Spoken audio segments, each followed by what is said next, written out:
மின்மினி தமிழர்களுக்காகவே வந்தாச்சு முதல் hyperlocal social media app. உடனே டவுன்லோட் பண்ணுங்க.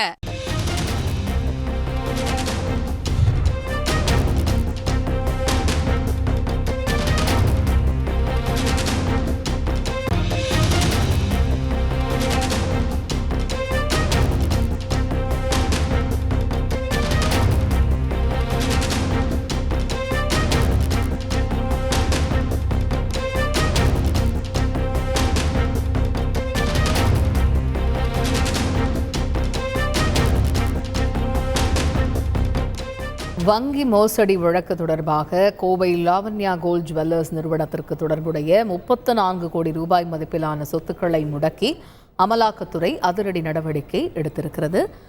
இது பற்றிய விவரங்களை எமது செய்தியாளர் சோலமன் விவரிக்க கேட்போம். முழு தகவல்கள் என்ன சோலமன்?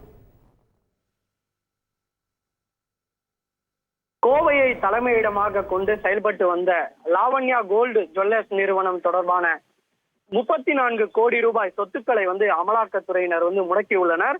குறிப்பாக 34 கோடி மதிப்புள்ள சென்னை மற்றும் கோயம்புத்தூரில் உள்ள 4 நிலங்கள் மற்றும் வீட்டு மனையை அமலாக்கத்துறை அதிகாரிகள் தற்போது முடக்கியுள்ளனர். கோவையை தலைமையிடமாக கொண்டு செயல்பட்டு வந்த லாவண்யா கோல்டு ஜுவல்லர்ஸ் நிறுவனம் கடந்த 2016ஆம் ஆண்டு SBI வங்கியில் சுமார் 65 கோடி ரூபாய் கடன் பெற்று தொழில் வளர்ச்சிக்காக கடன் பெற்று அதன் பிறகு பணத்தை திருப்பி தராமல் மோசடி செய்ததாக புகார் எழுந்தது.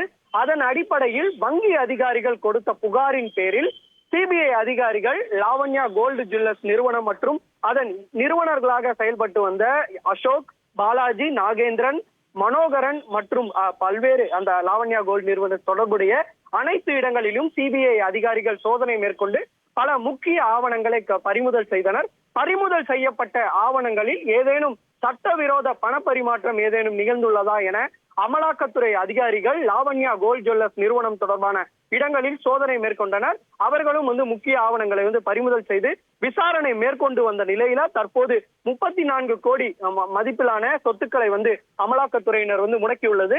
மேலும் இது தொடர்பாக தொடர்ச்சியாக விசாரணை மேற்கொண்டு வரையில் கூடுதல் சொத்துக்களை அமலாக்கத்துறை முடக்க திட்டமிட்டிருப்பதாகவும் தகவல் தெரிவிக்கப்பட்டுள்ளது.